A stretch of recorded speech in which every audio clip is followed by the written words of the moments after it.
প্রিয় দর্শক, আপনারা দেখেছিলেন যে হিউম্যান রাইটস ওয়াচ তারা একটা প্রতিবেদন দিয়েছিল বাংলাদেশের মানবাধিকার পরিস্থিতি সম্পর্কে, এবং সেখানে তারা বলেছিল যে সন্ত্রাস দমন আইনের মাধ্যমে এই সরকার যেভাবে বিভিন্ন রাজনৈতিক দলকে নানাভাবে নিপীড়ন করছে, রাজনৈতিক নেতৃবৃন্দকে নিপীড়ন করছে, তারা সমালোচনা করেছিল।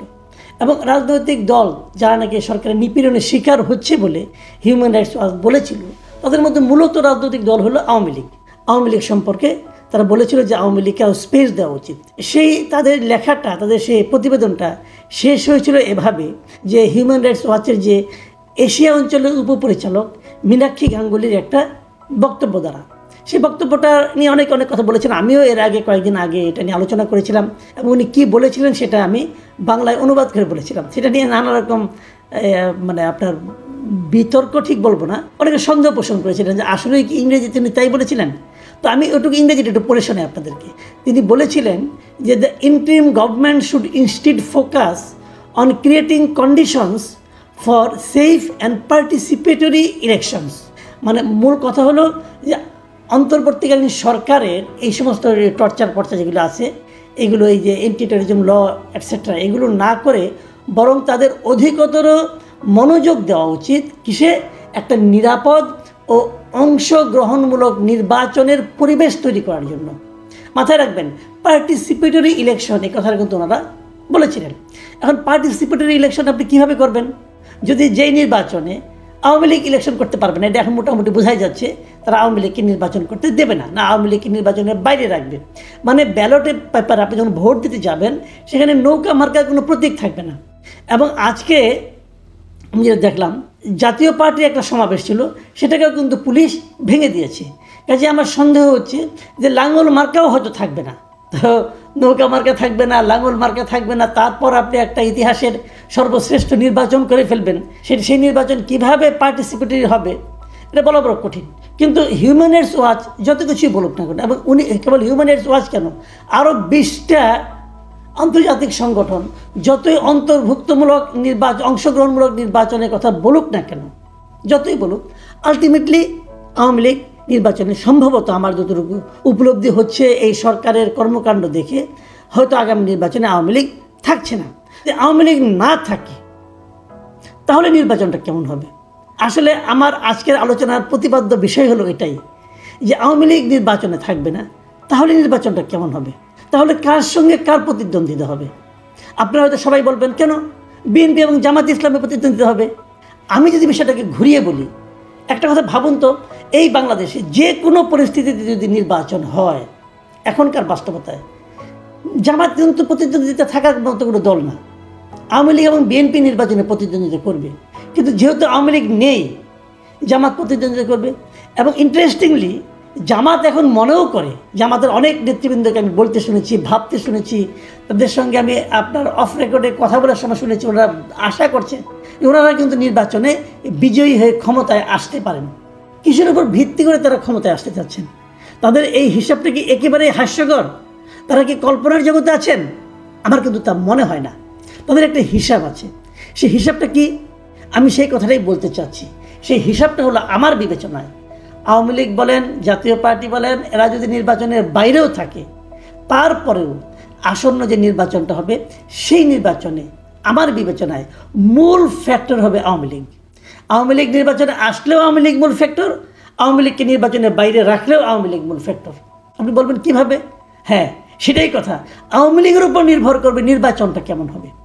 প্রথমত ধরেন যে আওয়ামী লীগ সিদ্ধান্ত নেয় যে আমরা কেউ নির্বাচনে ভোট দিতে যাব না, যদি এই সিদ্ধান্তটা আওয়ামী লীগ নেয়, তাহলে এই নির্বাচনে ভোটের পরিমাণ পড়বে অনেক কম, এবং এত কম যেটা নাকি আন্তর্জাতিক পর্যায়ে এই নির্বাচনের বৈধতা নিয়েও প্রশ্ন উঠতে পারে। যদি আওয়ামী লীগ সিদ্ধান্ত নেয় যে আমরা ভোট দিতে যাব না, এবং যদি আওয়ামী লীগের কেউ ভোট দিতে না আসে, তাহলে এবং ভোট না দেওয়ার পক্ষে যদি আওয়ামী লীগ তেমন কোনো কিছু কার্যক্রম করে, তাহলে কিন্তু নির্বাচনের ভোটের উপস্থিতি নিয়ে একটা আশঙ্কা তৈরি হবে। এটা হলো একদিকে, মানে আওয়ামী লীগ নির্বাচনে অংশ না নিলেও এটা হতে পারে। আবার যদি আওয়ামী লীগ সিদ্ধান্ত নেয় আমরা ভোট দেব কিন্তু বিশেষ একটা দলকে পাশ করাবো, সেটা করার অ্যাবিলিটিও আওয়ামী লীগের আছে। মাথায় রাখবেন, আওয়ামী লীগের আসলে অনেক ভোট। যারা আওয়ামী লীগের খুব সমালোচক তারাও কিন্তু বলেন, আমি তাদের অনেককে বলতে শুনেছি, কত আর হবে আওয়ামী লীগের ভোট? 20%। এটা বলে তারা একটা তুচ্ছতাচ্ছিল্য করার চেষ্টা করে। কিন্তু ইন্টারেস্টিং হলো যে এই যে দলগুলো জামাত এবং বিএনপি, জামাত কিন্তু তাদের ভোট 20% আছে, এটা যদি ভাবতে পারতো তাহলে তারা নিশ্চিত হতো তারা ক্ষমতায় আসবে। জামাতের ভোট তো 10%-এর উপরে না, কিন্তু সে 10% নিয়েও তারা ক্ষমতায় আসতে চায়, স্বপ্ন দেখে। কেন? সেক্ষেত্রে যাকে আপনি তুচ্ছতাচ্ছিল্য করছেন 20% ভোট বলে, তার কতটুকু ক্ষমতা ভাবুন একবার। সেই জিনিসটাই কিন্তু জামাত কাজে লাগাতে চাচ্ছে। আওয়ামী লীগের ভোটটা যদি আওয়ামী লীগ নির্বাচনে ভোট দিতে আসে, আওয়ামী লীগের ভোটাররা যদি ভোট দিতে আসে, আওয়ামী লীগ নির্বাচনে আওয়ামী লীগের প্রার্থী থাকছে না, তারপরেও যদি আওয়ামী লীগ ভোট দিতে আসে, তখন পুরো নির্বাচনটা নির্ভর করবে আওয়ামী লীগের ভোটটা কার কাছে যাবে। দাঁড়িপাল্লায় যাবে, নাকি ধানের শীষে যাবে, নাকি অন্য কোনো মার্কায় যাবে। যদি জাতীয় পার্টি নির্বাচনে থাকে তাহলে কি সেটা লাঙ্গলে যাবে? সেটা কিন্তু তখন আবার আরেকটা রেজাল্ট নিয়ে আসবে। মানে সব কিছুই নিয়ন্ত্রণ করবে আওয়ামী লীগ। এটাই বাংলাদেশের রাজনীতির বাস্তবতা। আপনি মানেন আর না মানেন, এনসিপির ছেলেমেয়েরা যতই লাফালাফি করুক, ভাই এইটাই রিয়েলিটি। আওয়ামী লীগ খারাপ দল, কোনো সন্দেহ নাই। আওয়ামী লীগ গত 15 বছর অনেক কিছু করে, তারপরেও কোনো সন্দেহ নাই। কিন্তু তারপরেও বাস্তবতা হলো এই দেশে একটা বিপুল জনসংখ্যা আওয়ামী লীগকে চায়। কেন চায় সে প্রসঙ্গে আমি আরেকদিন আলাপ করব। কিন্তু এই যে আমি কথাটা বললাম, আজকে আমি বিবিসি বাংলায় একটা নিউজ পড়লাম।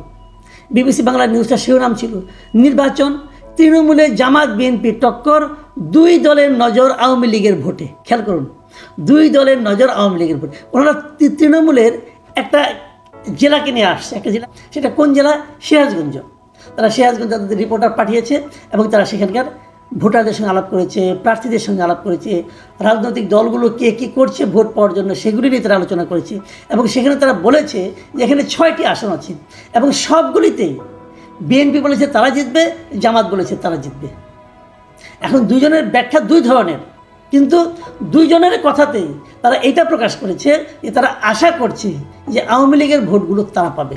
দেখুন কি নিয়তি। একটা দল যাদের বড় সংখ্যক ভোট আছে তাদের ভোট নিয়ে তারা টানাটানি করছে, আর সেই দলটাকে নির্বাচনেই আসতে দিচ্ছে না। সেই দলটা আসলে নির্বাচন অপবিত্র হয়ে যাবে, কিন্তু সেই দলের ভোটগুলি পেলে আর কেউ অপবিত্র হবে না। এটা হলো কি রাজনীতি। হ্যাঁ, রাজনীতির মধ্যে বলে না, রাজনীতির মধ্যে পলিটিক্স ঢুকে পড়ছে। এই হলো রাজনীতির পলিটিক্স, যে আওয়ামী লীগ অচ্ছুত, আওয়ামী লীগ না পাক, তাকে নির্বাচনে আসতে দেওয়া যাবে না। কিন্তু আওয়ামী লীগের যে ভোটার, তারা যদি আমাদেরকে ভোট দেয় তাহলে সেটা হবে পুত পবিত্র ভোট।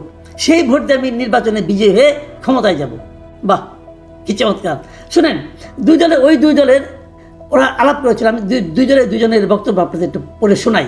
সিরাজগঞ্জ জেলার বিএনপির যে সহসভাপতি আছে অমর কৃষ্ণ দাস, তিনি বিবিসিকে বলেছেন যে গণতন্ত্রের প্রয়োজনেই আওয়ামী লীগের সাধারণ ভোটাররা বিএনপিকে সাপোর্ট করবে। মানে গণতন্ত্র, বিএনপিকে সাপোর্ট করলে গণতন্ত্রের যে প্রয়োজনীয়তা সেটা মিটবে। কীভাবে মিটবে উনি বলেছেন, বিএনপি একটা গণতান্ত্রিক দল, যারা রাষ্ট্রীয় ক্ষমতায় গেলে দেশে পূর্ণ গণতন্ত্র প্রতিষ্ঠিত হবে। পূর্ণ গণতন্ত্র প্রতিষ্ঠিত হলে সকল দল রাজনীতি করার সুযোগ পাবে। সেক্ষেত্রে বিএনপিকে ভোট দেওয়ার সম্ভাবনা হচ্ছে সবচেয়ে বেশি। মানে একটা টোপ দিচ্ছে যে তোমরা বিএনপিকে ভোট দাও, বিএনপিকে যদি ভোট দাও তোমাদের উপরে যে নিষেধাজ্ঞা আছে এটা উঠে যাবে, তোমরা রাজনীতি করার সুযোগ পাবে। ঠিক আছে, একই রকম টোপ কিন্তু জামাতের আছে। আওয়ামী লীগ যখন প্রশ্ন করে, এই যে টোপ দিচ্ছ, আমি নির্বাচন করার সুযোগ পাবো, রাজনীতি করার সুযোগ পাবো, তো এখন তুমি দিচ্ছ না কেন? এখন যখন আমাকে নিষিদ্ধ করা হলো, স্থগিত করা হলো, তখন তুমি বাধা দিলে না কেন? পরে তুমি আমাকে দিবা। বাহ, কি দারুণ কথা। হ্যাঁ, আবার দেখেন জামাতে ইসলাম কি বলতেছে। জামাতে ইসলামের নেতারা এখানে নিয়ে আসছে নিরাপত্তার ইস্যুটাকে। মানে আওয়ামী লীগকে তারা নিরাপত্তা দেবে বলতেছে। আওয়ামী লীগকে বিপদে কিন্তু তারাই ফেলাইছে, বিপদে ফালাই বলে কি তোমাদেরকে আমরা নিরাপত্তা দেবো। জামাত ইসলামের ওখানকার যে উল্লাপাড়া উপজেলা, সেখানকার আমির কি বলেছেন? তিনি বলেছেন, কিছু সংখ্যক আওয়ামী লীগের সাধারণ সমর্থক হয়তো ভোট দেওয়া থেকে বিরত থাকতে পারে, কিন্তু অধিকাংশ লোক ভোটটা তাদেরকে দেবে যাদের কাছে তারা নিরাপদ। 5ই আগস্টের পরে তাদের এরকম অনেকে বিভিন্ন হ্যারাসমেন্টের শিকার হয়েছে, তবে সেটা জামাতের মাধ্যমে হয়নি।